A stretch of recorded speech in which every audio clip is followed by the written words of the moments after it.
Bonjour à tous, ravi de vous retrouver pour ce nouveau numéro des Matins du Sénat, l'émission qui vous plonge au cœur des travaux de la Haute Assemblée. Ce matin, je vous propose de suivre une audition importante de la mission d'information du Sénat sur la pédophilie. Les sénateurs ont auditionné hier les représentants de la Conférence des évêques de France. La plus haute instance de l'Église de France a dû s'expliquer sur le silence de la hiérarchie catholique autour des crimes pédophiles commis par certains prêtres. Vous allez le voir, les évêques ont refusé de parler d'omerta organisée au sein de l'Église pour couvrir ces crimes. Je vous laisse écouter cette audition. Je fais cette intervention avec humilité, avec un profond respect, et je voudrais au début redire ma compassion et ma proximité avec les victimes qui n'est pas feinte. Je le fais également avec détermination, parce que c'est cette détermination qui marque l'action de la Conférence des évêques de France ces dernières années, en n'oubliant pas la spécificité de l'organisation de l'Église catholique, qui n'est pas une holding qui aurait autant de filiales que de diocèses. Un principe clé de cette organisation est l'autonomie d'un évêque dans son diocèse. Je voudrais vous dire aussi, Madame la Présidente, combien je pense positive cette audition pour le bien de l'Église de France dans le cadre de son action de lutte contre la pédocriminalité. Le fait que des institutions se saisissent de ce sujet est une aide pour avancer et améliorer nos pratiques. Nous avons appris de l'ensemble des auditions que vous avez menées que toutes les institutions sont confrontées au même type de difficultés pour une juste approche de ce sujet. Il n'est pas besoin de redire le scandale que représentent tous les abus sexuels sur mineurs et personnes vulnérables commis par des clercs. Un seul acte est inadmissible, intolérable. La multiplicité de ceux-ci ne fait que renforcer cet état de scandale que ressentent légitimement nos concitoyens et parmi eux les catholiques. L'actualité depuis plusieurs années en porte la trace et du fait de son caractère universel, ce qui arrive en Autriche ou aux États-Unis, en Irlande, en Allemagne ou en Belgique, a un retentissement sur l'opinion publique française. Pour reprendre l'expression de Madame Pedotti, directrice de la publication de témoignages chrétiens dont vous venez de parler, Madame la Présidente, cette expression qu'elle a utilisée devant vous, je l'affirme avec force, le nuage de Tchernobyl ne s'est pas arrêté à nos frontières. Et je veux redire à toutes les personnes victimes ma profonde honte et celle de tous les évêques pour ce qui est advenu, ma tristesse et ma douleur que nous n'ayons pas pu agir plus tôt, mieux et avec plus de rigueur. Les évêques de France ont, il y a près de 20 ans, abordé à frais nouveaux la question de la pédocriminalité avec l'affaire de l'abbé Bisset, qui est rapidement devenue pour l'opinion publique l'affaire Piquant. Leur souci au début des années 2000 a été de traiter les affaires en cours, c'est-à-dire de gérer le présent et de mettre en place une politique efficace de prévention, notamment par la publication du guide « Lutter contre la pédophilie ». À cette époque, il y a près de 20 ans, ils ont constaté une situation, ils ont regardé en avant, mais il faut bien le reconnaître, ils n'ont pas regardé dans le rétroviseur.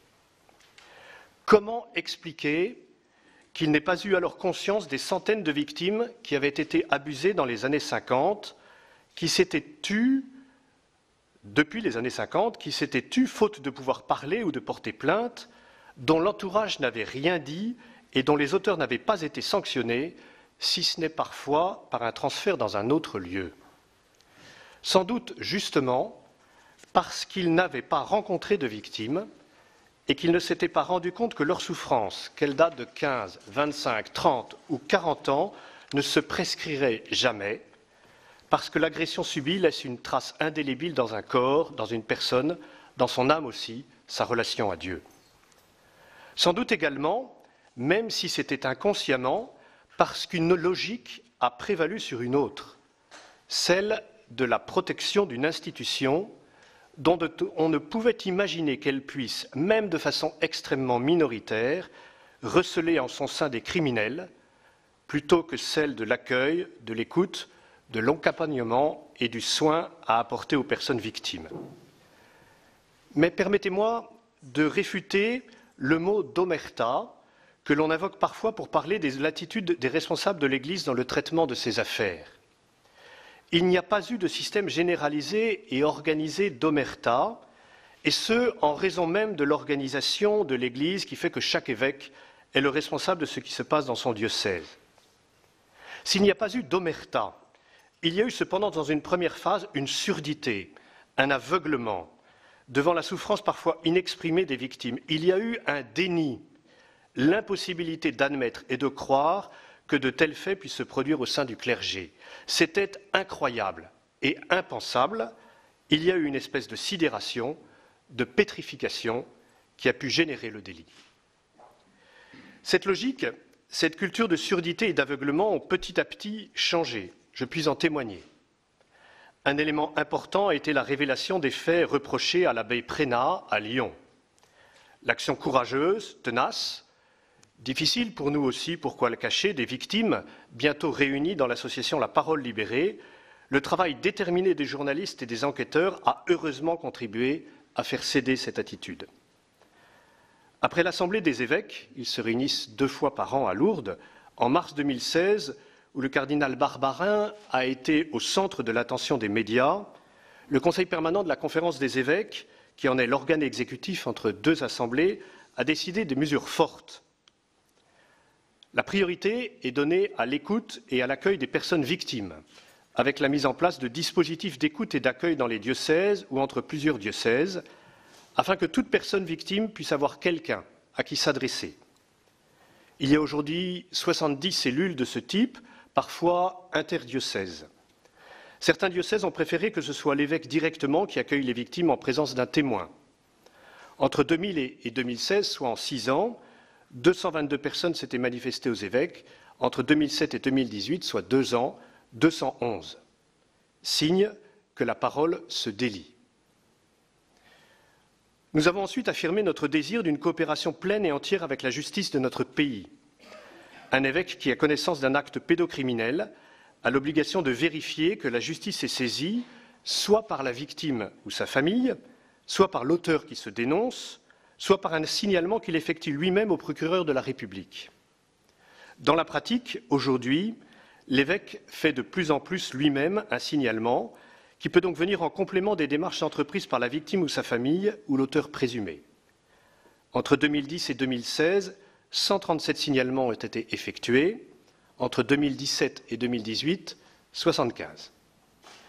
La différence entre le nombre de victimes et le nombre de signalements s'explique par le fait que certains auteurs sont décédés, que parfois plusieurs témoignages se rapportent à un unique auteur et que parfois le signalement n'est pas justifié. Cette volonté de coopérer avec la justice se manifeste également par le fait que dans les normes votées par les évêques en 2012 et dont vous avez reçu un exemplaire, le procès canonique que l'évêque doit ouvrir lorsqu'il a connaissance de faits vraisemblables est suspendu tant que la justice civile n'a pas rendu sa décision afin de tenir compte de son issue. En troisième lieu, nous avons décidé d'intensifier la prévention vis-à-vis de tous les acteurs en lien avec des enfants ou des jeunes. Réédition du guide Lutter contre la pédophilie, renforcement de la formation affective, relationnelle et sexuelle des séminaristes. Des sessions de formation sont organisées pour les clercs, les laïcs en responsabilité, le grand public. Depuis 2017, entre 7 000 et 9 000 personnes en responsabilité actuelle ou future ont pu bénéficier d'une sensibilisation ou d'une formation. Il faut enfin mentionner que lorsque des cas sont portés à la connaissance d'un évêque, celui-ci prend des mesures prudentielles à effet immédiat vis-à-vis de l'auteur présumé pour protéger des victimes possibles. À ces mesures se sont ajoutés des outils qui ont été mis en place. Dès le 12 avril 2016, une adresse mail paroledevictime@cef.fr a été mise en place pour recueillir les témoignages de tous ceux qui le désirent. La création, en juin 2016, de la cellule permanente de lutte contre la pédophilie, présidée par Monseigneur Crépy, composée d'évêques, d'un juriste, d'un psychologue, d'un représentant de la Conférence des religieux et religieuses de France et de Madame Mogg, déléguée de la CEF pour la lutte contre la pédophilie, porte dans la durée le souci de cette lutte contre la pédocriminalité en travaillant et en traitant au fur et à mesure qu'elle se présente les questions et situations qui apparaissent. La mise en place de la Commission nationale d'expertise, qu'a confiée à M. Alain Chrisnart, que vous avez également entendu, composée de juristes, de pédopsychiatres, psychiatres et spécialistes de l'enfance, chargée de conseiller les évêques sur la justesse d'une mission confiée à un prêtre après sa condamnation ou n'ayant pas été condamné en raison de la prescription des faits.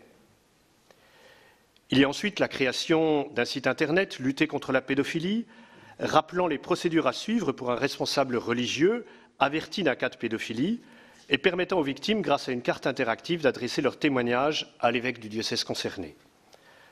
Enfin, l'embauche à plein temps de Mme Mogg comme déléguée de la conférence pour la lutte contre la pédophilie, laquelle, je puis vous l'assurer, ne ménage ni son énergie ni ses actions.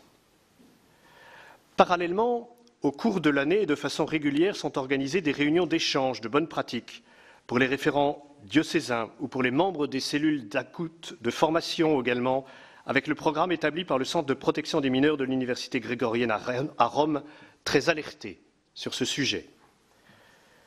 La détermination des évêques, Madame la Présidente, Mesdames les rapporteurs, pour lutter contre ce fléau, pour assainir pour autant que faire se peut le passé, en guérissant au mieux les blessures, n'a cessé de s'accroître et est aujourd'hui une réalité quotidienne. Cette conviction liée à l'action a été renforcée par la rencontre à Lourdes, en novembre dernier, de 7 victimes qui se sont exprimées devant les évêques répartis en 4 groupes pour exprimer le traumatisme vécu, mais aussi partager avec eux sur des mesures à prendre et des réflexions à avoir.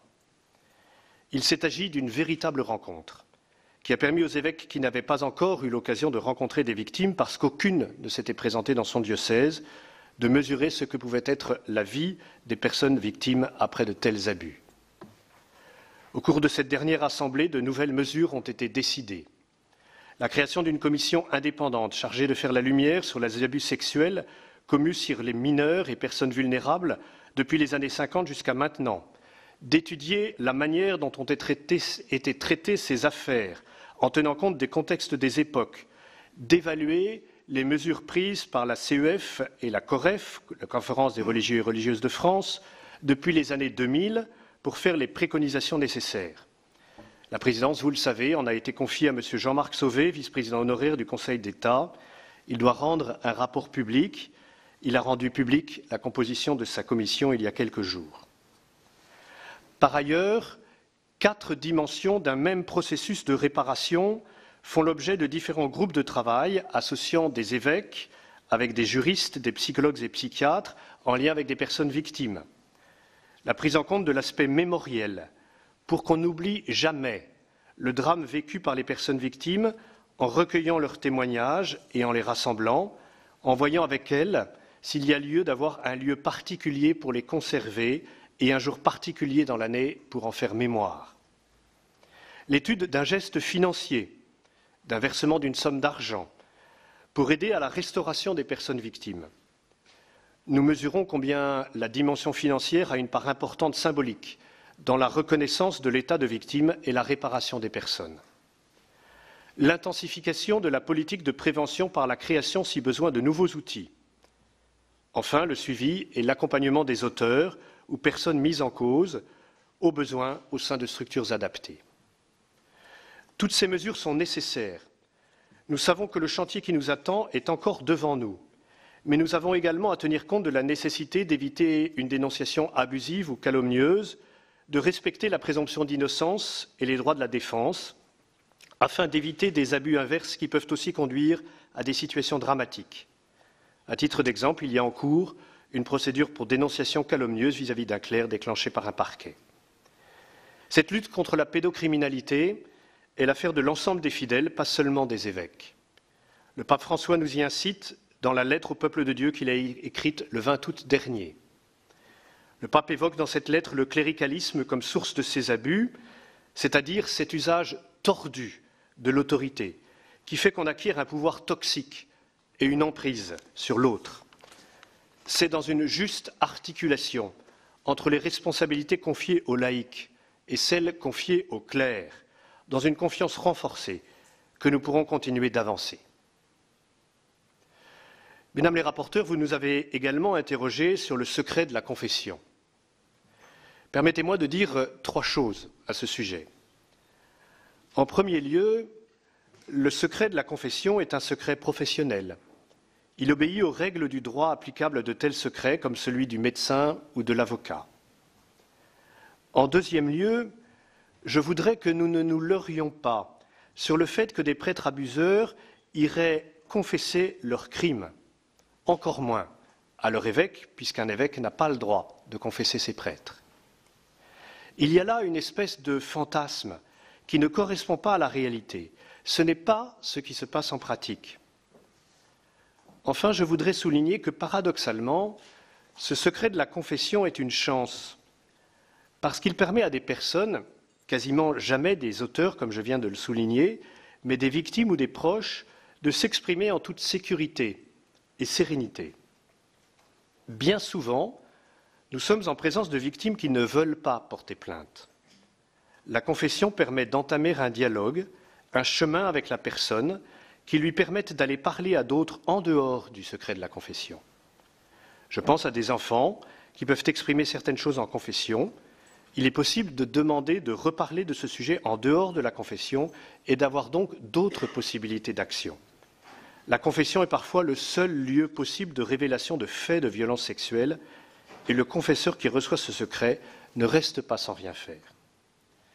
Voilà, Madame la Présidente, Mesdames les rapporteurs, ce que je voulais dire aux membres de la commission sénatoriale de cette mission d'information en introduction.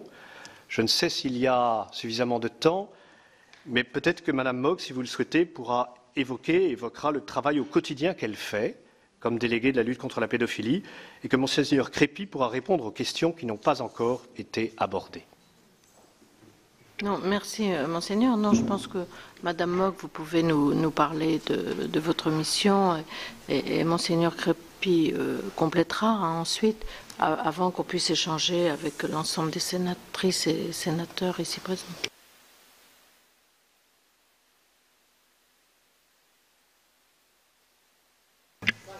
Voilà. Madame la Présidente, Mesdames les rapporteurs, Mesdames et Messieurs les sénateurs, depuis septembre 2016, la Conférence des évêques de France m'a confié une mission permanente en tant que déléguée des évêques dans la lutte contre la pédocriminalité. Auparavant, et pendant 7 ans, j'assumais la responsabilité des aumôneries de l'enseignement public sur le plan national. Depuis plus de 2 ans, je suis chargée de coordonner au quotidien le travail de la conférence sur cette question, en lien avec les diocèses, avec les mouvements de jeunes, avec la conférence des religieux et religieuses de France, avec des associations qui portent, en dehors de l'Église, ce souci particulier.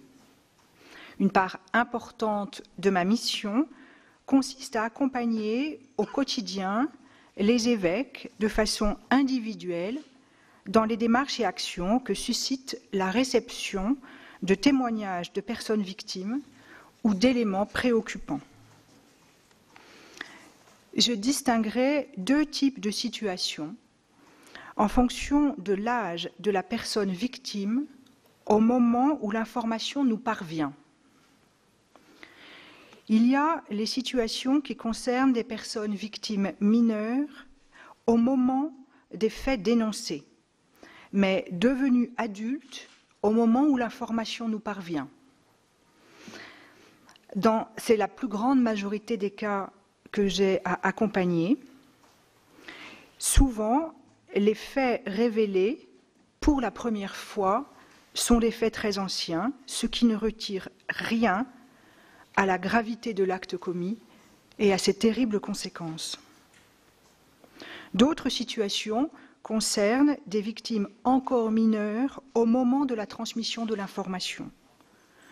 Ce qui est extrêmement peu nombreux, ces cas sont extrêmement peu nombreux, mais imposent une réaction immédiate et d'autant plus ajustée. Concrètement, lorsque des faits sont portés à la connaissance d'un évêque, ils le sont de plusieurs façons. De façon directe, par la personne elle-même victime devenue adulte, par l'entourage de la personne victime, par des parents ou des proches lorsque la personne victime est mineure, par la transmission qui est faite à l'évêque via des relais locaux, des paroissiens, des enseignants, des animateurs de jeunes. L'information peut aussi être transmise par l'intermédiaire de collaborateurs, un curé de paroisse, un vicaire, ou bien encore par la plateforme que nous avons ouverte, plateforme de dépôt de témoignages et qui est à disposition, comme l'a évoqué Monseigneur Ribado-Dumas.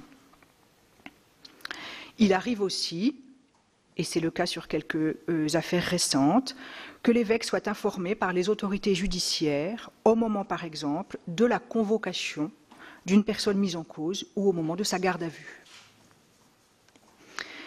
Les décisions et les normes dont se sont dotés les évêques insistent sur l'importance de pouvoir rapidement recevoir la personne qui témoigne, selon des modalités variables qui doivent convenir à cette personne et qui manifestent l'attention portée à celle ou à celui qui souffre et qui doit accorder du crédit aux propos qui seront livrés, afin de prendre des décisions ajustées et prudentes. Cet échange, lorsqu'il est possible ou souhaité par la personne victime, est un temps très important. Lorsque la personne victime est un enfant mineur, au moment de la révélation, l'évêque ne reçoit pas cet enfant directement, mais parfois ses parents, à sa demande, et conduit toujours la famille vers des lieux ad hoc où la parole de l'enfant sera recueillie avec compétence.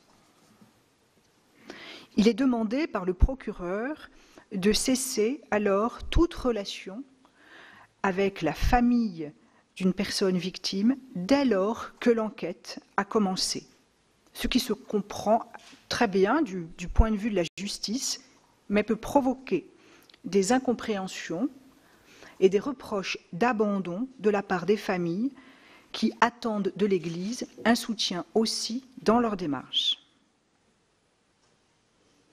Dans tous les cas, si la justice n'a pas été saisie, alors l'évêque établit autant que faire se peut la vraisemblance des faits et invite la personne victime, ses parents, pour un enfant mineur, à porter plainte, invite l'auteur, lorsqu'il est désigné, à se dénoncer et, à défaut de confirmation, informe lui-même les autorités judiciaires des faits vraisemblables d'abus sexuels sur mineurs dont il a connaissance, sans apporter d'appréciation sur la qualification d'une infraction ou sur sa prescription. Les mesures prudentielles immédiates que l'évêque s'apprête à prendre font aujourd'hui très souvent l'objet d'un échange entre l'évêque et le procureur. L'objectif commun est de s'assurer que ces mesures n'entravent pas les investigations qui sont à suivre. Dans certains cas, le procureur demande expressément à l'évêque de ne pas intervenir du tout et d'attendre avant de prendre quelque mesure que ce soit, ce qui n'est pas sans poser problème pendant cette période intermédiaire qui peut durer plusieurs mois. Dans tous les cas, l'évêque assure le procureur de sa pleine coopération pour la manifestation de la vérité. À partir de ce moment, le contact avec la personne victime, lui aussi, est fréquemment interdit. À la suite de ces premières démarches, l'évêque mène alors des rencontres avec les communautés d'où sont issues les personnes concernées, avec les confrères de l'homme mis en cause. Il lui faut expliquer, apaiser, sans en dire trop, faire taire des rumeurs éventuelles ou infondées, permettre à ceux qui le souhaitent d'exprimer des colères, des incompréhensions ou d'apporter leur témoignage. Lorsque la personne mise en cause est morte, sans qu'un procès ait eu lieu, l'évêque reçoit alors la personne victime restant attentif aux demandes qu'elle peut formuler et essayant d'apporter des réponses, consignant le témoignage reçu, engageant une relation d'accompagnement si cela est voulu. Enfin, l'évêque constitue le dossier canonique pour la Congrégation pour la doctrine de la foi, qui est, à Rome, l'instance compétente pour juger et sanctionner canoniquement ces faits très graves. Cette instance suspend le cours de ses travaux le temps de la décision de la justice du pays. Il advient enfin que des personnes manifestent leur indignation de voir des hommes qui auraient commis des agressions sexuelles sur des mineurs il y a 20 ou 30 ans, qui pour certains ont été condamnés, pour d'autres n'ont pas pu faire l'objet d'une condamnation faute de procès ou en raison de la prescription, et qui demeurent en fonction. Cette indignation est légitime et les faits reprochés imposent d'agir. C'est tout l'objet de la commission présidée par M. Christnart de conseiller les évêques sur les décisions à prendre à leur égard. Un évêque peut se trouver désemparé face à ces situations particulières, souvent nouvelles pour lui, soit du fait de sa récente nomination, soit du fait qu'aucun cas ne se soit jusqu'alors présenté à lui. Mon rôle consiste alors à l'informer davantage, à l'accompagner, afin que les mesures soient prises et que l'ensemble de ces procédures soient appliquées vis-à-vis des personnes victimes, vis-à-vis des autorités judiciaires, vis-à-vis de la personne mise en cause et des mesures de précaution à prendre. Nous apportons aussi notre aide à l'évêque afin qu'il puisse avoir la juste communication respectueuse des droits des personnes victimes comme des personnes mises en cause, et des besoins légitimes de la communauté. Voilà ce que je mets en œuvre avec les membres du secrétariat général de la Conférence des évêques de France et les moyens, notamment humains, qu'il met à ma disposition, pour assurer, par exemple, une astreinte de réception des témoignages. Une autre partie de la mission qui m'a été confiée et de mon temps est consacrée à animer et à participer partout en France, dans les différents diocèses, à des journées, des sessions de sensibilisation ou de formation sur les maltraitances sexuelles faites aux personnes mineures ou aux personnes fragiles et sur les protocoles d'action et de réaction, afin de mobiliser tous les acteurs au sein de l'Église et de les rendre tous plus vigilants pour la sécurité des enfants et des jeunes, en adoptant les bons réflexes et les bonnes pratiques. À titre d'exemple, en janvier dernier, je me suis rendue en Ardèche, en Vendée, mais aussi à Nice et à Arras, pour des rencontres avec des responsables, pour des soirées grand public, pour des rencontres avec des professionnels de l'éducation. Et dans les semaines qui viennent, je me rendrai en Corrèze, à Tulle, ou encore à Quimper.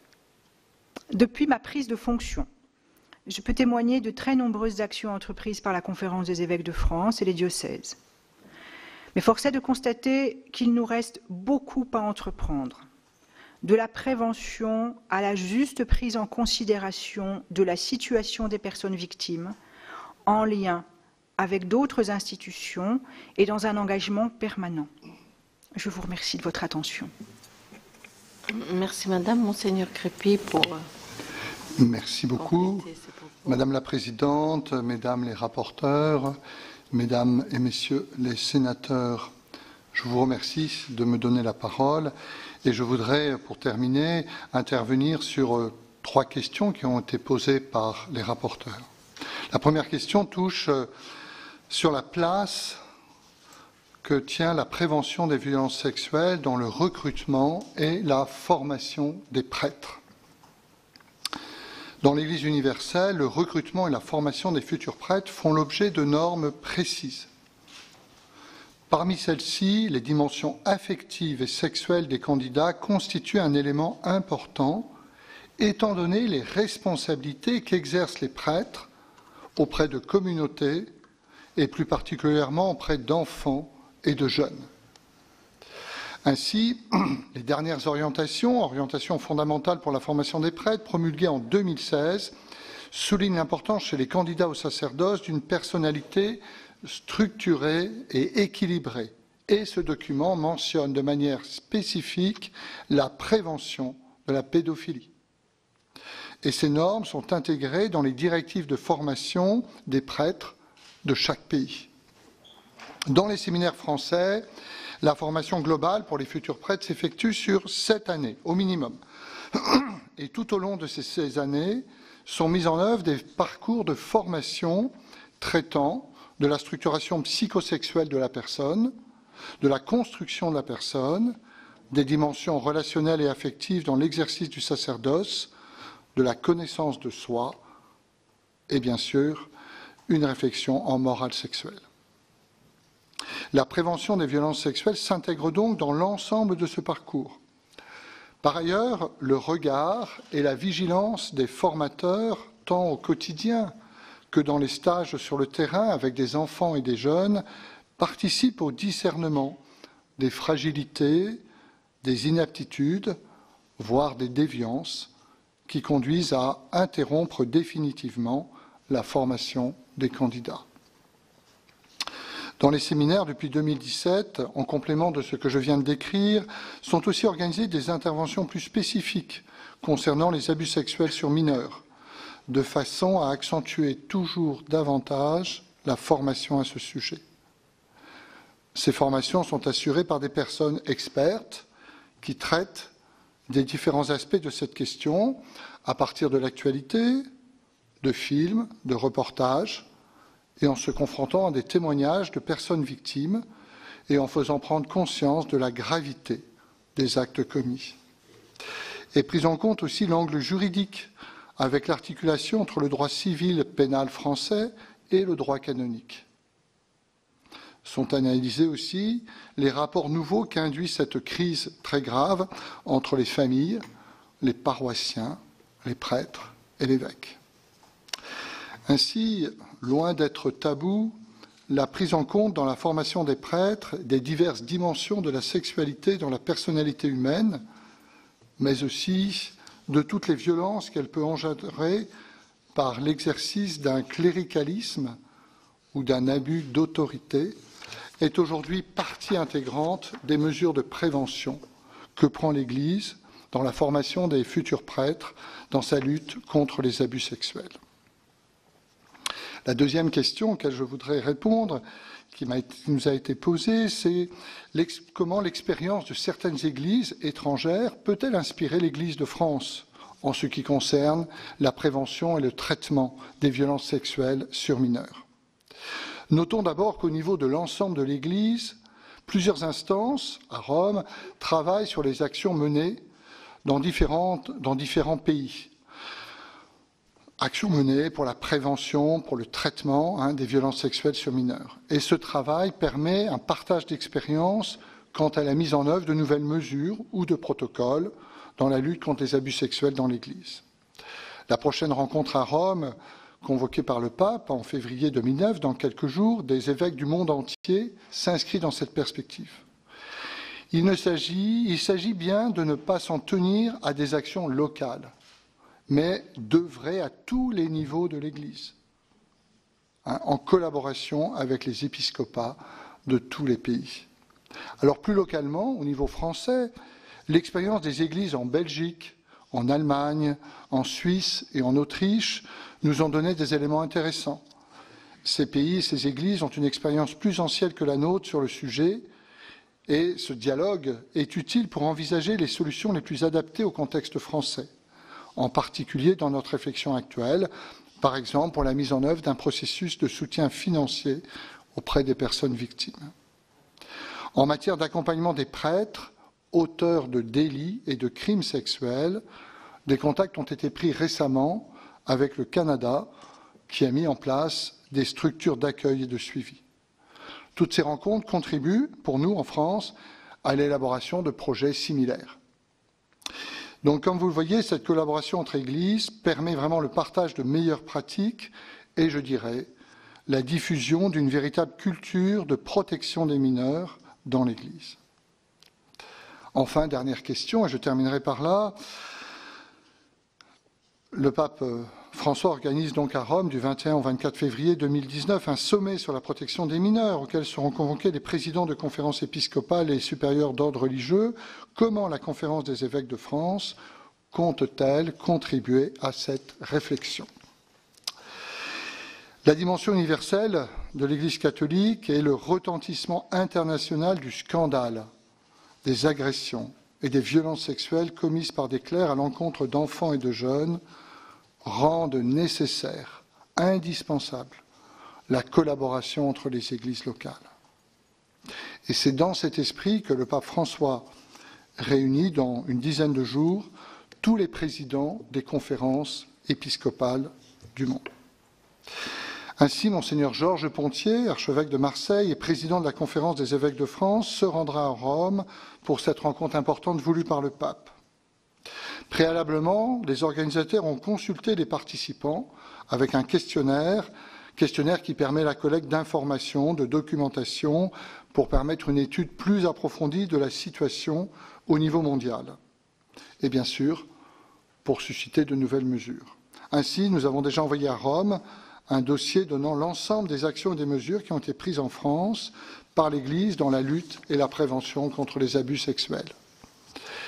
Alors, comme vous le savez, l'annonce de cette session suscite une vive attente de la part des personnes victimes.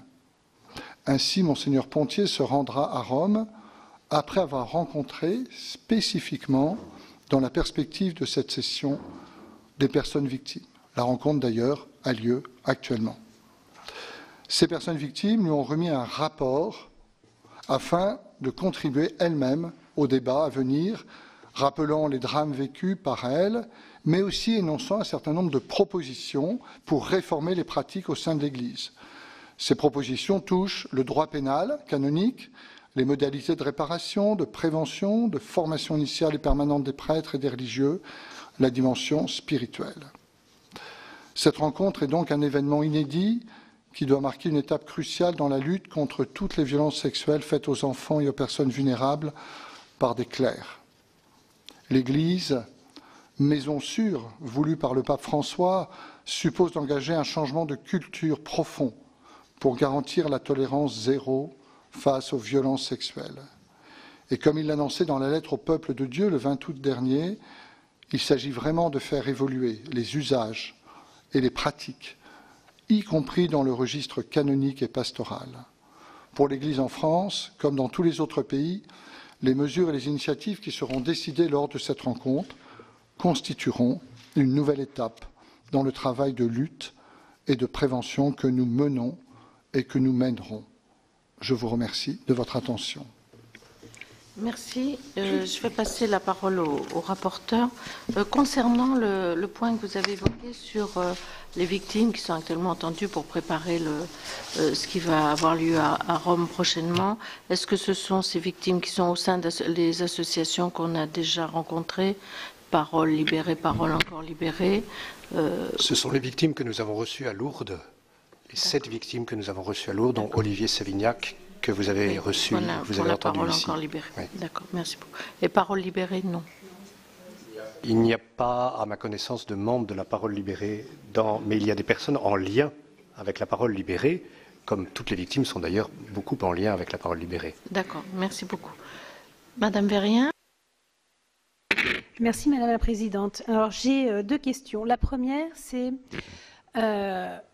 Et c'est notamment le sujet, c'était une conversation que j'ai eue avec un élu, voyez-vous, ce matin dans le train, qui me demandait pourquoi le Sénat n'avait pas fait une commission d'enquête spécifique sur l'Église catholique.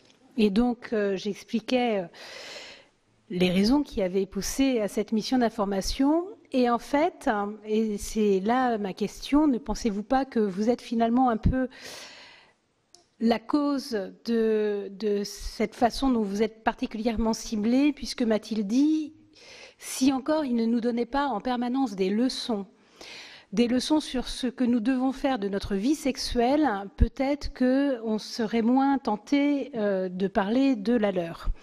Donc, n'est-ce pas une des raisons, effectivement, qui fait que vous parliez d'évolution des usages et des pratiques? Peut-être qu'il y a aussi une évolution des usages et des pratiques de la société qui vous entoure, et peut-être que cette prise en compte, et il faisait notamment référence à certains que je nommerais personnellement extrémistes au moment du mariage pour tous, qui ont témoigné de façon un peu vive leur opposition et voire un peu choquante. Donc ça, c'est ma première question. Ma deuxième question, c'est... alors, je ne m'y connais pas trop sur la façon dont on gère du personnel, entre guillemets, à savoir les prêtres, mais comment sont traités les prêtres ayant commis ce qu'en entreprise on appellerait une faute lourde, et est-ce qu'il y a dans ces cas la révocation, et si oui, dans quel cas? Et là, je ferai référence à l'indignation dont vous parliez, Madame, de voir des prêtres qui restent en place alors que, a priori, non seulement ils ont commis un abus sur un enfant, mais en plus, me semble-t-il, un abus par rapport à leurs engagements vis-à-vis de l'Église. Voilà, c'était mes deux questions. On va peut-être prendre les trois questions des rapporteurs et vous pourrez ensuite répondre. Michel Meunier et ensuite Marie, merci. Merci. Donc moi je n'ai plus qu'une question parce que ma première concernait aussi les auteurs d'agressions sexuelles et que vous nous en disiez un peu plus sur la manière dont cela se passait. Moi je voulais donc la deuxième question, c'était sur cette évolution que l'on entend de manière très concrète. Vous nous parlez de sexualité, voilà, sans embâge. Est-ce que vous avez l'impression que les choses ont évolué et concrètement, Monseigneur Olivier Ribado-Dumas et Monseigneur Luc Crépy, quand vous êtes engagé personnellement il y a quelques années dans l'Église, est-ce que c'est des choses dont on vous parlait déjà, de prévention, de repérage, de sexualité, voilà. Donc voilà. Et puis vous, Madame Moog, vous avez daté votre action à partir de 2016. Donc voilà, ça c'était une question que je voulais vous poser, mais que vous avez répondu. Donc merci. Merci Madame la Présidente. Oui, j'ai noté les mots que vous avez employés, Monseigneur, d'humilité, de compassion, de détermination. Je voulais saluer donc cette prise de conscience qui me semble tout de même, peut-être, pardonnez-moi, mais un peu tardive, puisque nous sommes dans les années 2016-2017, quand nous avons auditionné les apprentis d'Auteuil, il y avait l'affaire du père d'Ayron. C'est dès 2001 que des protocoles ont été mis en place de façon à ce que ces crimes ne se perpétuent pas et qu'on prenne les victimes en charge, les victimes prennent perpétuité. J'ai deux questions à vous poser. Est-ce que vous pensez que l'Église est une structure favorable au développement de comportements pédocriminels? Ma deuxième question, en votre intime conviction, vraiment à tous les deux, Monseigneur, est-ce que vous pensez que un crime sexuel, c'est d'abord un crime ou d'abord un péché? Et en d'autres termes, est-ce que vous pensez que la loi doit toujours passer avant la foi?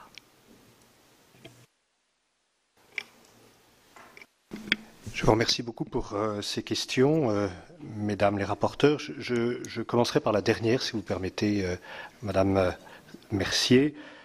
Il est évident que pour moi, un crime sexuel est d'abord un crime.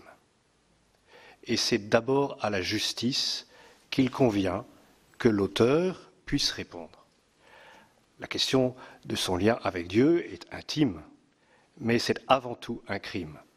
Et c'est pour ça que, d'ailleurs, de plus en plus, nous parlons de pédocriminalité, parce que nous signifions ainsi qu'il y a bien une dimension pénale très forte dans ces actes qui ont été commis. Je suis d'accord avec vous sur la prise de conscience tardive qui a été faite. Et permettez-moi d'ajouter que cette prise de conscience, elle ne sera, je pense, jamais terminée. Ne serait-ce que parce que les évêques se renouvellent et qu'il faut permettre à ceux qui découvrent l'épiscopat d'entrer dans une juste attitude vis-à-vis de ces actes pédocriminels. Et on peut penser que justement tout le travail qui est fait dans l'Église mais dans la société aujourd'hui pour permettre que ces actes ne se reproduisent plus bénéficie aujourd'hui et demain à l'Église mais à la société tout entière. Lorsque j'ai dit que les évêques n'ont pas regardé dans le rétroviseur, c'est parce que j'ai bien conscience qu'effectivement ils n'ont pas fait à ce moment-là tout ce qu'ils auraient dû faire. Et de la même façon que dans les années précédentes, ils ne l'avaient pas fait non plus. Et que maintenant, j'espère, je souhaite, j'en ai la conviction intime et profonde que quelque chose d'inexorable, vous savez, comme un effet cliquet, s'est produit dans lequel on ne pourra pas retourner en arrière. Permettez-moi une chose. En avril 2016, en mars 2016 plus exactement, à l'Assemblée plénière, lorsque nous avons fait une conférence de presse, des journalistes étaient présents qui étaient déjà présents en 2010, lorsque nous avions déjà réédité et pris des mesures rééditées, lutté contre la pédophilie, qui étaient là en 2001. Ils nous ont dit, mais on vous a cru en 2001, et pourtant on en est là en 2016. Comment pouvons-nous vous croire aujourd'hui? Je crois que ce qui s'est passé, c'est que les victimes ont parlé. Et permettez-moi, je voudrais les remercier. Elles ne nous ont pas rendu la vie facile, mais je voudrais les remercier. Je voudrais remercier les journalistes aussi, parce qu'ils nous ont poussés, parce qu'ils ne cessent de nous pousser. Je voudrais remercier les enquêteurs, parce qu'ils nous invitent à aller toujours plus loin, à ne pas nous satisfaire de l'état actuel. Et du coup, je pense que ce qui permet aujourd'hui de croire que l'Église est entrée sur un chemin fort, un chemin déterminé, c'est l'action des uns et des autres, c'est la libération de la parole, c'est la rencontre des victimes, c'est les mesures qui ont été prises, c'est aussi l'impulsion donnée par le pape François. C'est quand même le pape François qui est élu depuis 5 ou 6 ans, je suis honteux de ne pas le savoir exactement, mais 6 ans, le pape François, après Benoît XVI, a quand même donné des orientations extrêmement fermes par rapport à ça. Et du coup, je crois qu'il y a, pour moi, là-dessus, nous sommes vraiment dans une période sur laquelle on ne reviendra pas en arrière et on ne peut qu'aller de l'avant en souhaitant que la société entière aille de l'avant. Alors, du coup, ça m'amène à votre question, Madame Verrien. Oui, je pense que l'Église, quelque part, paye le fait qu'elle a voulu s'immiscer et qu'elle a voulu régenter la vie et l'activité sexuelle de ses fidèles et qu'elle a voulu dire des choses et que du coup, légitimement, on peut lui reprocher sur ce sujet comme sur d'autres ses incohérences. Je ne crois pas que ça soit ennuyeux si c'est un mécanisme qui permet d'entraîner l'ensemble de la société. Et ce qui nous importe, c'est que l'ensemble de la société puisse bénéficier de ce qui a été fait. Je note également que le pape François invite les prêtres comme les évêques à ne pas trop s'attacher à ces questions-là et qu'il est plus enclin à parler de justice sociale que de morale sexuelle et familiale. Sur la question du traitement des prêtres qui ont commis des actes, cette question, elle est grave et elle est difficile. Je comprends l'indignation des personnes qui peuvent voir des prêtres encore en fonction parce que nous ne l'avons pas mentionné encore, mais un abus sexuel commis par un prêtre, c'est aussi un abus spirituel. C'est un abus spirituel grave. Et donc comment concevoir qu'un prêtre qui a eu des gestes incroyables, irresponsables sur des enfants, puisse tenir le corps du Christ? C'est quelque chose qui, dans l'opinion publique, n'est pas acceptable. Donc, il y a des sanctions. Le droit canon donne des échelles de sanctions. La question se pose de savoir est-ce qu'il faut renvoyer de l'état clérical tout prêtre qui a commis et qui est convaincu d'avoir commis un acte de violence sexuelle sur un enfant. Honnêtement, je ne sais pas si j'ai la réponse exacte. Les situations sont tellement différentes. Le renvoi de l'état clérical dans le droit canon, c'est l'ultime sanction.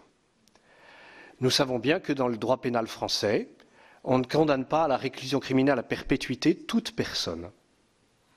Et qu'il faut donc pouvoir sans doute aménager les peines. Il est possible d'interdire à un prêtre d'être en contact avec un mineur. Il est possible d'interdire à un prêtre d'exercer tout ministère public. Il est possible de lui demander de se retirer pour une vie de prière et de pénitence. Donc il y a toute une gamme de sanctions.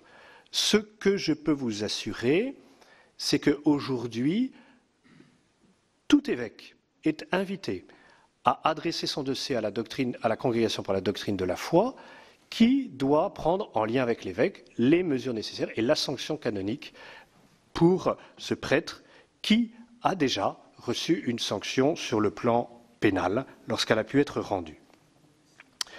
Alors, je laisserai après le père Crépy, qui est plus jeune que moi, je pense, parler de ce qu'il a reçu comme formation au séminaire sur la sexualité. Moi, j'ai été formé au séminaire français à Rome, où j'ai été pendant 6 ans. Pendant ces 6 années, nous avions, tous les 2 ans peut-être, une session de 2 ou 3 jours sur ces questions de relations affectives et sexuelles. Mais je dois avouer, mais peut-être ma mémoire est-elle défaillante, que je n'ai pas souvenir d'avoir eu vraiment une formation sur les questions liées à la pédophilie. C'était dans le début des années 80. Monseigneur Crépy. Oui. Eh bien, moi j'ai fait ma formation à l'Institut catholique de Paris, avec des moralistes assez connus comme Xavier Thévenot, qui a beaucoup travaillé, c'est un salésien, un éducateur, hein, qui a beaucoup travaillé sur les questions de morale sexuelle. De fait, dans ma formation aussi au sein de ma congrégation, nous avions des sessions où nous parlions de ces questions-là. La question n'était pas taboue, parce que la question du célibat est une question difficile, hein, et donc il faut pouvoir en parler. Mais comme le père Olivier Ribado-Dumas, de fait, moi j'ai terminé ma formation dans les années, j'ai ordonné en 89 comme prêtre, vous voyez, la question de la pédophilie était vaguement évoquée, mais n'était pas traitée. Par contre, je dirais que dans ma formation, comme beaucoup de prêtres et de futurs prêtres, nous faisons souvent des sessions, le BAFA, pour ceux qui connaissent, vous savez, le brevet à formation d'animateur, ou le BAFD, hein, et ces formations BAFA et BAFD, elles, moi quand j'ai fait ma formation BAFA, c'était à Dunkerque, je peux même vous dire, eh bien, la question de la juste distance et de la relation avec les enfants et les jeunes est apportée. Voilà. Et donc, beaucoup de séminaristes, parce qu'après ils vont s'occuper de camps, etc., font ces formations BAFA et BAFD. Alors, une autre question que vous posiez, c'était est-ce que les choses ont évolué ? Je pense que par rapport au séminaire, moi j'étais responsable de séminaire à Orléans pendant plusieurs années, je pense qu'à partir des années 80, vraiment, les questions touchant la sexualité dans la formation des prêtres, mais je dirais beaucoup plus largement dans l'Église, ont été abordées de manière beaucoup plus libre et en prenant en compte les sciences humaines. Moi, dans ma formation, par exemple à la Catho de Paris, eh bien, on abordait la sexualité par une approche psychanalytique, on abordait la sexualité par une approche sociologique, etc. Et je dirais que dans l'Église aujourd'hui, il y a quand même beaucoup de recherches et de travaux qui se font sur ces questions-là. Par exemple, tout ce qui est éducatif avec les enfants, eh bien, dans beaucoup de mouvements de jeunes, les questions d'un rapport éducatif sain avec les enfants et les jeunes est quelque chose qui est travaillé. Je dirais que dans l'Église, il y a un autre domaine où aussi on travaille pas mal sur la question de la sexualité. L'Église prépare beaucoup de couples au mariage. Ce sont d'autres couples qui les préparent. Pas les prêtres participent un peu, mais d'autres couples. Et donc là aussi, dans tout ce qui est dans les paroisses, etc., la question de la sexualité est abordée de manière très claire et très précise. Il y a encore du chemin à faire, je pense, parce que comme dans la société, dans les catholiques, cette question est toujours plus ou moins tabou. Mais je crois qu'il y a un gros travail, et je dirais pour terminer, à une époque où on voit les questions un peu lourdes et difficiles qui sont liées par exemple à la pornographie, qu'il y ait des lieux où on réfléchit sur le sens de la sexualité, la manière de vivre les choses, pas pour donner des leçons aux gens, pour réfléchir. Après, les gens, de toute façon, sont libres d'accueillir ou de refuser la réflexion de l'Église. Ça, pas d'aucune inquiétude sur cette question-là. Ils accueillent ou ils refusent. Mais je veux dire, voilà, je pense que c'est intéressant je crois que dans l'Église, il y a vraiment un souci de réfléchir sur ces questions-là, en dehors de la question des abus sexuels. Mais le fait d'y réfléchir, ça contribue bien sûr à cette question-là. Merci beaucoup. Donc, nous allons passer la parole à nos collègues. Alors, Bernard Bonne avait levé la main au tout début, et ensuite Marie-Pierre de la Gontrie. Merci Madame la Présidente. Oui, je voulais d'abord vous remercier pour votre intervention et en pensant vraiment qu'il y a une prise de conscience nette de la part de l'Église catholique par rapport aux faits qui se sont passés. Et je crois que c'était important que vous le disiez ici, que la Commission prenne note, et je pense que, je crois qu'il sera aussi important de le dire et de le faire savoir. J'avais deux questions. La question d'abord, vous avez parlé beaucoup des évêques et de la responsabilité des évêques, mais qu'en est-il de la responsabilité des prêtres des curés de paroisse, dans un département ou dans un diocèse, qui sont au courant aussi de faits de criminels et qui ont la faculté ou pas de le dénoncer à leur évêque, en dehors même de la confession. Et puis la deuxième question, c'est justement par rapport à la confession. Vous avez dit tout à l'heure, la confession, c'est un peu comme le secret professionnel des médecins et des avocats. Or, au niveau des médecins, ce secret n'existe pas dans ces cas-là. C'est-à-dire qu'on doit absolument dénoncer un fait dont on a connaissance, que ce soit la victime ou l'auteur. L'auteur, effectivement, c'est pas très fréquent, mais quand la victime est amenée à le signaler, il faut qu'on le dénonce, et je crois que c'est indispensable qu'on puisse le dénoncer. Alors bien sûr, vous dites au niveau de la confession, on essaie de pousser la personne à faire autre chose ou à discuter en dehors de la confession. Est-ce que vous ne pensez pas quand même qu'il y a certains faits tellement importants, tellement criminels, qu'il faudrait dépasser ce stade de la confession, du secret, pour pouvoir effectivement en parler? Marie-Pierre de la Gontrie, je crois que c'était un peu le même style de question, mais peut-être d'autres. Oui, merci, parce que c'est une sous-question de la question qui vient d'être abordée, parce que je souhaitais revenir, si vous le permettez, sur plusieurs éléments de ce que vous avez évoqué tout à l'heure, Monsieur Ribado-Dumas. Effectivement, concernant le secret de la confession, qui est un sujet évidemment à la fois complexe, mais qui nous intéresse énormément, vous l'avez évoqué tout à l'heure assez rapidement. Et pourtant, le régime qui s'applique aux ministres du culte n'est pas exactement le même que celui qui s'applique aux médecins et aux avocats, mais il bénéficie d'une disposition spécifique du Code pénal qui les autorise à la révélation, qui ne leur impose pas, mais qui les autorise. Est-ce que nous devons comprendre de ce que vous avez évoqué tout à l'heure qu'il ne s'y autorisait jamais? Quel est votre point de vue là-dessus? La deuxième chose, c'est que vous avez évoqué aussi tout à l'heure, je reprends vos termes, mais ce n'est peut-être pas exact, mais je pense que la pensée était celle-là, que vous mesuriez l'importance symbolique de la question financière. Est-ce que vous pourriez préciser un peu les intentions de la Conférence des évêques sur ce point? Et enfin, en termes d'analyse, vous avez contesté le terme d'omerta. Vous avez en revanche affirmé qu'il y avait certainement eu une surdité, un déni, une sidération. Quelle est votre lecture aujourd'hui sur ce qui s'est passé? Parce que ces choses avaient été sues d'un certain nombre de personnes et pourtant elles n'ont pas été révélées. Donc quelle est votre analyse sur cette situation? Je vous propose de répondre déjà à ces questions. Ensuite, Madame Laurence Rossignol aura également une question, mais là, il y a deux questions assez denses, si vous pouvez répondre. Oui, 3 questions lourdes. En ce qui concerne la responsabilité des prêtres dans un diocèse, la responsabilité des prêtres, c'est la responsabilité des citoyens. Et comme citoyens qui ont connaissance de faits, ils sont tenus de les dénoncer aux autorités judiciaires. Donc, je crois que là, il ne faudrait pas croire que les prêtres sont au-delà de la loi. Je voudrais redire quand même quelque chose parce que il me semble qu'il ne faut pas avoir une idée d'une hiérarchie dans l'Église qui serait une espèce de hiérarchie toute puissante. Ça fait 8 ans que je suis à la Conférence des évêques, mais j'ai été pendant 17 ans curé de paroisse à Paris. Comme curé de paroisse à Paris, j'ai eu des évêques dont la personnalité, comme le cardinal Sutiger, le cardinal 23, n'était pas de faible personnalité. Le prêtre n'est pas celui qui est le doigt sur la couture du pantalon devant son évêque. Excusez-moi, monseigneur Crépy, de dire ça, mais il a une liberté d'action, il a une liberté, et il vit son ministère, il organise des choses sans que tout évêque le sache.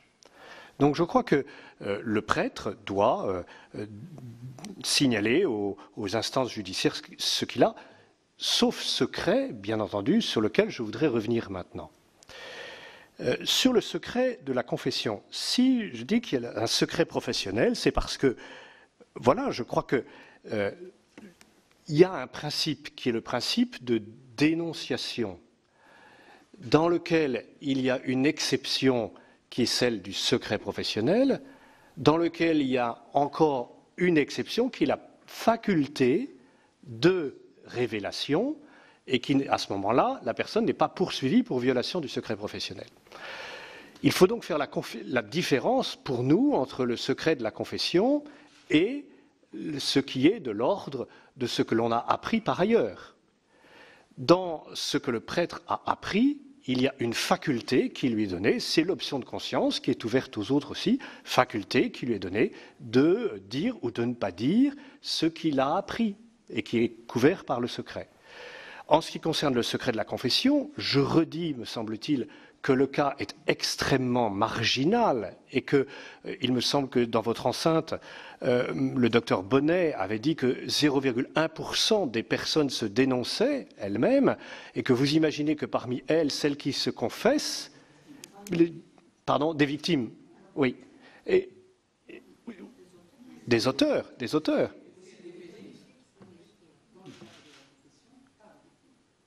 Mais des faits révélés dans le cadre de la confession par des victimes, là, à ce moment-là, nous allons... Alors, tout dépend si la victime est mineure ou si la victime est majeure. Et il est important pour nous de pouvoir accompagner la personne en dehors du secret de la confession, pour pouvoir sortir de ce secret et alors là, faire jouer cette possibilité qui est l'option de conscience et donc de pouvoir permettre de dire. Notre tâche, c'est l'accompagnement des personnes. Il faut accompagner les personnes. Pour les victimes, il faut que nous puissions les accompagner pour qu'elles puissent elles-mêmes porter plainte si c'est nécessaire, ou pour que, si nous apprenons par les victimes quelque chose, que nous soyons libérés du secret pour pouvoir dire et dénoncer s'il s'agit. Je ne me suis pas fait comprendre, madame. Ce que vous avez très bien expliqué, c'est-à-dire le secret professionnel, la dérogation, l'exception et la possibilité de révéler, ce n'est pas la victime, c'est-à-dire que la personne qui reçoit en confession a l'autorisation de révéler sans se voir opposer une violation du secret professionnel. Et donc je crois entendre, me semble-t-il, que effectivement, ces personnes n'ont pas, de votre point de vue, à révéler les faits dont elles ont eu connaissance dans le cadre de la confession, alors même que, s'agissant de mineurs de 15 ans, elles auraient l'autorisation de le révéler. Oui, et dans le droit canon, le secret professionnel qu'on appelle le fort sacramentel est inviolable. Sauf que vous avez dit vous-même que la loi... Oui. Et que donc tout notre travail est un travail de pédagogie pour sortir du secret de la confession, puisqu'il s'agit d'une faculté, hein. Le droit canon prime le droit français. Non, le droit canon ne prime pas le droit français, madame. Je n'ai jamais dit ça. Je dis simplement que comme il s'agit d'une faculté qui est donnée, puisque c'est un secret, il y a une option de conscience. Cette option de conscience, il faut la respecter. C'est une option de conscience. Et que donc tout notre travail est un travail de pédagogie pour permettre de sortir de cette confession et avoir aussi ainsi l'autorisation de dénoncer les faits et d'accompagner les victimes. Sur la question que vous posez sur la question financière, que nous commençons à réfléchir, nous avons beaucoup travaillé avec les pays voisins, et notamment dans le cadre des rencontres que soit Ségolène a pu avoir, soit que moi-même j'ai avec mes homologues des conférences épiscopales étrangères. Nous avons aussi écouté des victimes sur cette question-là. Ce qu'il apparaît, c'est que la souffrance n'a pas de prix.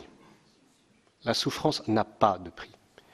Et que donc, quelque prix qu'il puisse y avoir, il ne correspondra jamais à ce que la personne a souffert. En revanche, les psychiatres, les pédopsychiatres, les psychologues avec lesquels nous travaillons nous disent tous que le versement d'une somme, même symbolique, est un geste fort pour reconnaître l'état de victime de la personne. Et que c'est donc dans cette dimension-là que nous entrons, en travaillant avec les victimes, pour permettre le versement d'une somme qui, effectivement, aide à leur réparation en asseyant, si j'ose dire, si je peux me permettre de m'exprimer ainsi, leur état de victime, en reconnaissant leur état de victime.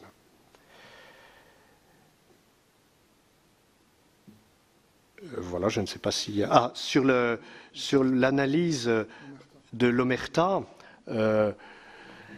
l'analyse, il faudrait, me semble-t-il, la faire sur plusieurs étapes, c'est-à-dire qu'il faut séparer, me semble-t-il, il y a temporellement, les choses ont évolué. Hein. Je crois que l'état de l'Église est particulier. Il est aussi, et je crois que Isabelle de Gomin vous l'a dit devant votre mission d'information, cette omerta dont on parle parfois, ce silence en tout cas, ce n'est pas uniquement celui des clercs, c'est celui de l'ensemble d'une communauté. C'est celui de l'ensemble d'une communauté aussi, et il faut le reconnaître, Monseigneur Crépy a eu l'occasion plusieurs fois de le dire, je crois, qui n'ose pas remettre en cause le visage du prêtre, qui n'ose pas remettre en cause l'attitude d'un prêtre. Et il faut le reconnaître, il y a une attitude, je pense, parfois des fidèles laïcs par rapport au prêtre, qui est une attitude qui n'est pas juste. Et ce que le pape nous dit, c'est mais ne faites pas des prêtres des espèces de héros et des espèces de saints avant l'heure, quoi. Hein. Donc considérez-les comme des hommes. Et donc je pense qu'il faut respecter cela, et il faut permettre à des personnes laïques de dire la vérité, de sortir de cette espèce de silence dans lequel ils étaient eux aussi entrés. Oui, Monseigneur Crépy.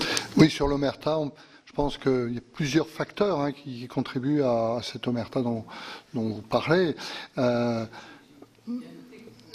Voilà, tout à fait. Voilà. Disons ce silence coupable, on va dire peut-être ça. Ce sera peut-être un terme plus adéquat. Hein, ce silence, ça a été évoqué aussi par Monseigneur Ribado-Dumas, à savoir préserver l'institution. Voilà. Préserver l'homme, le prêtre, l'homme du sacré, l'homme qu'on reconnaît, auquel la communauté n'ose pas toucher. Voilà. Autre facteur, je dirais, mais ça c'est valable dans l'Église comme dans la société, le manque de perception de la gravité de ce qui se joue dans un abus sexuel sur un enfant ou sur un jeune. Moi, je reçois un certain nombre de personnes victimes et je suis très surpris de voir la réaction, par exemple, des parents de ces personnes victimes quand elles ont été victimes, il y a 40 ou 50 ans. Et pas d'histoire, voilà, hein, le manque, voilà. Et puis, voilà, une défense de l'institution, je pense, très forte. Donc je pense que c'est un certain nombre de facteurs divers. Hein, et puis dans la société, on ne parlait pas non plus aussi de ces questions-là, que ce soit dans les situations familiales que dans d'autres institutions. Donc je pense qu'il y a plusieurs facteurs qui ont conduit à ce silence coupable qui a finalement caché et permis tous ces abus sexuels dans l'Église et dans la société aussi, je dirais. Moi, avant de passer la parole à Laurence Rossignol et à Dominique Vérien qui voulait compléter ces questions, c'est par rapport à ce que vous avez dit sur... Il y a en effet une autonomie d'action du prêtre par rapport à l'évêque dans la façon dont il conduit sa paroisse et autres. Et il nous a quand même été dit lors des auditions de la semaine dernière, et si vous les avez visionnées, vous avez dû le voir, que néanmoins il y a cette forme de relation filiale entre l'évêque et le prêtre et son enfant, si je puis dire, et cette forme qui a pu à un moment expliquer cette protection, cette surprotection des évêques par rapport aux prêtres qui étaient mis en cause. Ça nous a été dit. C'était vraiment ça que Juste, et je compléterai par un courrier que vous devez connaître puisqu'il a été rendu public du cardinal Dario Castrillon-Hoyos qui dit, qui félicite Monseigneur Piquant en disant « Vous avez bien agi, écrit-il, je me réjouis d'avoir un confrère dans l'épiscopat qui, aux yeux de l'histoire et de tous les autres évêques du monde, aura préféré la prison plutôt que de dénoncer son fils prêtre. » Donc ce lien-là... C'est un peu ce lien qui avait été évoqué, donc que vous donniez votre avis. Hein, dessus. Oui, je pense aujourd'hui qu'il n'y a pas de cardinal qui dirait la même chose. Ça, je crois que vraiment c'est quelque chose qui a changé. Nous sommes en 2001 et aujourd'hui vraiment on ne dirait pas ça. Mais effectivement, quoi, quand vous prêtez, quand vous êtes devant votre évêque, vous lui promettez obéissance, il y a forcément un lien spirituel fort qui naît entre l'évêque et le prêtre. Mais ce qu'il faut bien dire, c'est l'évêque, il est l'évêque de la victime et il est aussi évêque du prêtre. Mais parce qu'il est évêque de ceux qui souffrent, il est l'évêque de la victime aux côtés de la victime. Et je crois que ça, c'est important de se le redire. Laurence Rossignol. Merci. D'abord, peut-être une remarque liminaire sur un de vos propos, mais qui fait un peu écho aux propos de Dominique Vérien en début de... Vous avez dit tout à l'heure, pour expliquer la manière dont ces faits sont perçus par la société, par le monde extérieur, et Dominique Vérien mettait en parallèle le rôle que joue l'Église catholique dans les conduites de nos concitoyens et les turpitudes que les mêmes concitoyens ont découvert. Et il y a là une contradiction qui choque, et vous avez évoqué tout à l'heure, vous avez dit, en effet, l'Église a voulu régenter la vie sexuelle de ses fidèles. Si l'Église en était tenue à celle de ses fidèles, ça ne poserait pas tant de problèmes que ça. Ce qui pose problème, c'est que l'Église a la vocation et l'ambition de régenter la vie sexuelle au-delà de ses fidèles. Ça, c'était ma première remarque. Après, je voudrais vous poser 2 questions, parce que vous avez évoqué les cas. Vous avez dit qu'il n'y avait pas eu de renvoi de l'État clérical, que c'était une peine, entre guillemets, qui était complexe. Pourriez-vous nous dire dans quel cas, moi je ne connais pas la jurisprudence canonique, quels sont les cas dans lesquels vous prononcez des renvois de l'État clérical, donner juste des exemples de jurisprudence. Et le deuxième sujet sur lequel je voulais vous interpeller, vous avez évoqué, ça a été évoqué il y a un instant, on a de nombreux cas dans lesquels les victimes racontent que leurs parents ne les ont pas soutenus. Comment vous expliquez que des parents puissent à ce point faillir dans leur devoir de protection de leurs enfants? Quel regard vous portez sur l'emprise que vous exercez sur des parents pour les amener à être aussi défaillants? Et comment, au-delà des faits qui nous réunissent aujourd'hui, ce sujet de l'emprise, vous le traitez pour l'avenir? Oui, avant que vous répondiez, la semaine passée, M. Chrisnart nous a expliqué un petit peu et nous a donné des éléments de procédure, et disant qu'en effet, le retour à un État laïque était assez rare, mais bon, il avait un nombre de faits assez peu nombreux, il faut dire. Et si je me souviens bien, c'est un seul retour. Une seule procédure de retour à l'État laïque, avec en effet ce que vous avez dit, cette volonté parfois de l'Église, et ce qui préconisait de ne pas renvoyer dans un État laïque comme si on solutionnait le problème en renvoyant, et que l'Église garde sa responsabilité dans la gestion, si je puis dire, le terme n'est pas vraiment adapté, dans la gestion du prêtre qui avait été condamné. Mais lui n'intervient qu'après condamnation et après passage de la décision judiciaire. Ça, c'était pour compléter, mais si vous voulez répondre à Madame Monsignor. Nous n'avons pas beaucoup de jurisprudence, d'abord parce que le renvoi de l'État clérical, il est prononcé par Rome. Et que donc c'est Rome qui prononce, la Congrégation pour la doctrine de la foi qui prononce cela. Et nous n'avons pas, honnêtement, je n'ai pas de cas, je n'ai pas connaissance d'un barème qui dit ça vaut tant, etc. Et c'est d'ailleurs une des questions que nous avons, et peut-être une des choses dont Monseigneur Pontier sera porteur à Rome, c'est de donner plus de pouvoir aux conférences épiscopales pour appliquer la sanction canonique.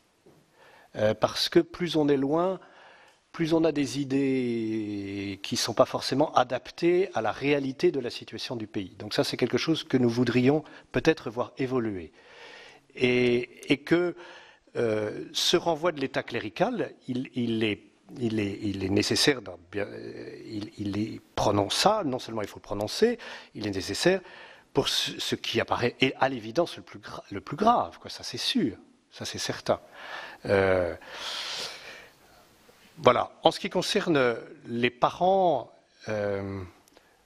permettez-moi, Madame la sénatrice, je ne suis pas sûr qu'il s'agisse d'emprise que les prêtres exerceraient sur les parents. Pour connaître un tout petit peu cette question, je pense qu'il s'agit d'impossibilité pour les parents de pouvoir reconnaître qu'eux-mêmes ont failli et qu'ils n'ont pas vu quelque chose. Et que, honnêtement, pour voir et avoir vu cela de près, je pense qu'il est pour certains parents impossible de reconnaître qu'ils n'ont pas pu empêcher cela. Et que cette espèce de culpabilité qu'ils ont aussi les empêche de reconnaître la vérité de ce qui s'est fait. La question de l'emprise, par ailleurs, est une vraie question. C'est une vraie question. Et lorsque le pape dit dans la lettre au peuple de Dieu qu'il y a des abus spirituels, des abus de conscience et des abus sexuels, c'est clair que tout abus de conscience ne débouche pas sur un abus sexuel, mais que tout abus sexuel est un abus de conscience et un abus spirituel. Ça, c'est vrai. La question de l'emprise est une question sur laquelle il faut que nous soyons extrêmement vigilants.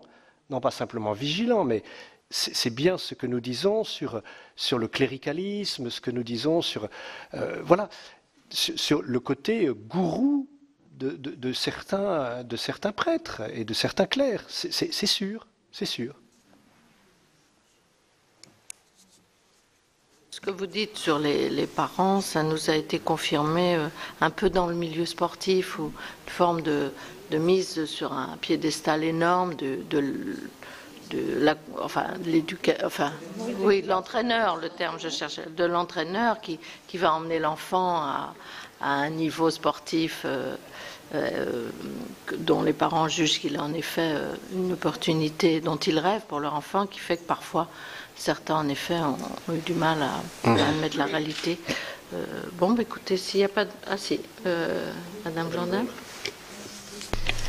Merci Madame la Présidente. Je voudrais revenir sur cette emprise, Madame, Messieurs, parce que effectivement, les parents se disent que de la part d'un prêtre, quand l'enfant le dit à ses parents, et il dit que c'est le prêtre, pour les parents, c'est hors de compréhension. Pour eux, c'est pas possible. Ça l'était auparavant pour l'éducation, les instituteurs, l'éducation nationale. Et puis maintenant, c'est complètement libéré. Maintenant, les enfants, lorsqu'ils ont des révélations à faire, et tout de suite, les parents y vont. Pourquoi cela ne se passe-t-il pas de la même façon concernant l'Église? Ça m'interpelle. Il y a toujours une emprise sur l'esprit des parents qui se disent que non, c'est pas possible ça. Un prêtre ne peut pas faire ça parce qu'il consacre toute sa vie à Dieu et qu'il est dans le célibat strictement rigide et sans autre possibilité d'avoir accès à une sexualité différente. Moi, ça me... Il me semble que c'est le côté sacré du prêtre. Hein. Il y a un côté sacré du prêtre qui tient à de multiples facteurs et sur lequel il est nécessaire de faire une espèce de purification sur ce côté-là, parce qu'il y a un côté malsain. Et je pense que le pape nous invite beaucoup à cela, et je crois que les générations d'aujourd'hui sont des générations qui ne vivent plus de la même façon cette chose-là. Ne nous l'aurons pas, nous ne sommes plus dans une France chrétienne. Et donc le visage du prêtre, d'abord qui disparaît, hein, de plus en plus de la visibilité, et qu'aujourd'hui, honnêtement, la moyenne d'âge des prêtres dans notre pays n'est plus celle d'il y a 50 ans. Et donc je crois que cela évolue, et que l'image du prêtre change aussi dans la société. Il n'a plus ce statut qu'il avait autrefois. Donc ça, alors si je crois vraiment, vous savez, un prêtre qui restait, qui voyait des générations et des générations, je crois que ça change quand même pas mal. Voilà, Monseigneur Crépy veut peut-être compléter. Oui, je voudrais compléter parce que je pense dans les nouvelles générations de prêtres, moi j'étais formateur, comme je disais, eh bien, moi je vois aussi dans mon diocèse, le prêtre curé qui régente tout sur sa paroisse, c'est fini. Parce qu'aujourd'hui, les prêtres travaillent beaucoup avec les fidèles, avec les laïcs, à tout niveau. Alors, si vous voulez, autrefois, vous avez le curé qui faisait tout dans la paroisse, qui faisait le caté, qui faisait tout, le patronage, enfin, plein de choses. L'animation et tout. Et alors, aujourd'hui, d'abord, ils ont plusieurs paroisses. Deuxièmement, ce qui est bien, c'est que, vous voyez, tout ce qui est au travail auprès des jeunes, aujourd'hui, les prêtres s'occupent très peu du catéchisme. Aujourd'hui, il y a des catéchistes, beaucoup de femmes, un certain nombre de femmes, quelques hommes aussi de temps en temps, avec des gens qui ont une formation. Et donc, si vous voulez, je dirais qu'il y a un contre-pouvoir d'une certaine manière. Les affaires économiques, avant c'est monsieur le curé qui tenait tout, maintenant il y a des conseils économiques. Je veux dire, on est dans une vision de l'Église où, enfin, je pense que c'est très bien, le pouvoir des clercs disparaît, alors peut-être qu'il en reste encore un peu, mais je veux dire que dans l'Église, exercer une responsabilité, ça doit être de l'ordre du service et non pas du pouvoir. Et dans le cas des abus sexuels, c'est l'exercice d'un pouvoir qui est de l'ordre de la toute-puissance. Le sacré, défense de l'institution, prise de conscience ou prise d'autorité sur les enfants. Et aujourd'hui, j'ai envie de dire, je crois que le statut aussi du prêtre, plus tout ce qui se fait dans l'Église sur ces questions-là, plus la formation des futurs prêtres, je veux dire, les critères aussi de discernement pour appeler un prêtre, c'est ses capacités à collaborer avec d'autres. Moi, je pense que dans un séminaire, on aurait un séminariste avec qui c'est impossible de collaborer, qui serait, vous voyez, dans une perspective très cléricale. Bien, je veux dire, cette personne-là, on ne l'appellerait pas à devenir prêtre. Voilà. Hein, dans les critères de jugement pour discerner, pour appeler des prêtres, on discerne aussi ceux qui sont capables de cette collaboration avec les fidèles. Sinon, dès qu'on est incapable de collaborer avec d'autres, on va très vite dans la sphère du pouvoir, très vite dans la sphère de la toute-puissance, et très vite, on touche à tout ce qui touche au pouvoir, l'argent, le sexe et le pouvoir. Hein, ça va bien ensemble en général. J'avais une question. Est-ce que vous vous intéressez à ce qui se passe, par exemple, dans les mouvements de scouts ou également dans les écoles catholiques, hein, et puis, par rapport à la commission Sauvé, Monsieur Sauvé a évoqué un peu les moyens dont la commission disposerait. Est-ce que là, vous avez quelques précisions à nous donner? Et est-ce que la commission aura un accès aux archives des diocèses?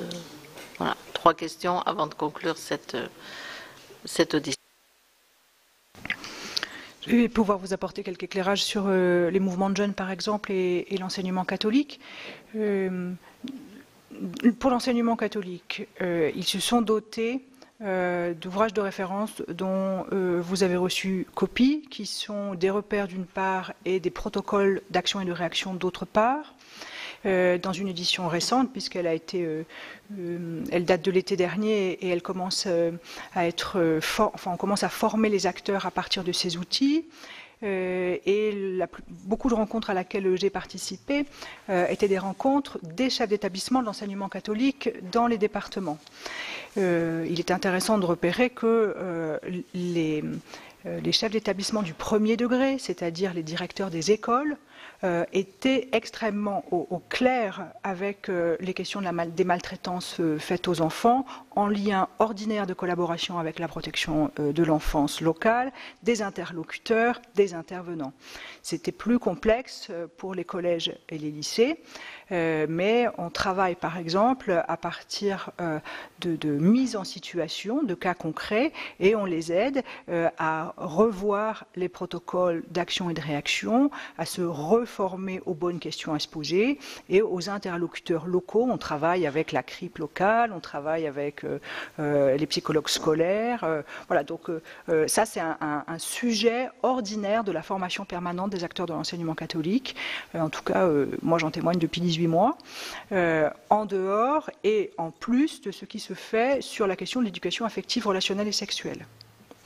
Pour ce qui est des mouvements de jeunes, que ce soit les mouvements de scoutisme ou d'autres mouvements, ils participent tous aux rencontres, en tout cas les chefs, comme on les appelle dans ces organisations, aux rencontres de formation et de sensibilisation qui sont dédiées aux laïcs qui accompagnent et qui sont en contact direct avec les jeunes, avec, là encore, des interlocuteurs qui sont toujours variés, pris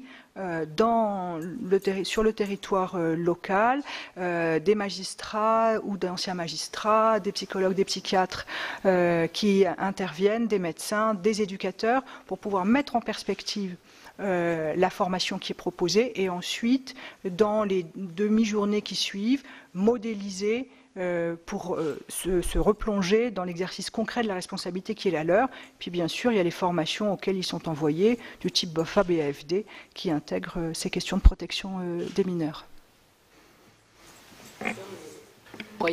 Sur les moyens, Madame la Présidente, alloués à la commission présidée par M. Sauvé, alors la question des moyens matériels, M. Sauvé demandera et il l'aura, même si nous lui avons dit que l'Église de France n'était pas la plus riche des églises, mais nous l'avons assuré de cela. Il aura, le président de la conférence lui a dit publiquement qu'il aurait accès aux archives. On ne se le rend pas sur le fait qu'il y a des archives, il y a des diocèses dans lesquels les archives sont plus ou moins bien tenues, comme il y a des départements dans lesquels les archives sont plus ou moins bien tenues. C'était l'audition de la conférence des évêques de France devant la mission d'information du Sénat sur la pédophilie. Et concernant les crimes pédophiles commis par certains prêtres, la plus haute instance de l'Église de France a nié avoir organisé l'omerta pour couvrir ces actes. Il y a eu de la surdité, de l'aveuglement et du déni, a reconnu le porte-parole des évêques de France, Monseigneur Ribado-Dumas. Il a admis également qu'une logique de protection de l'institution avait prévalu sur l'accompagnement des victimes. Les évêques ont également affirmé qu'il devait y avoir une coopération entre l'Église et la justice pour faire la vérité sur ces crimes pédophiles. C'est la fin de cette émission. Vous pouvez revoir tous nos programmes sur notre site internet publicsénat.fr. Très bonne journée sur les chaînes parlementaires.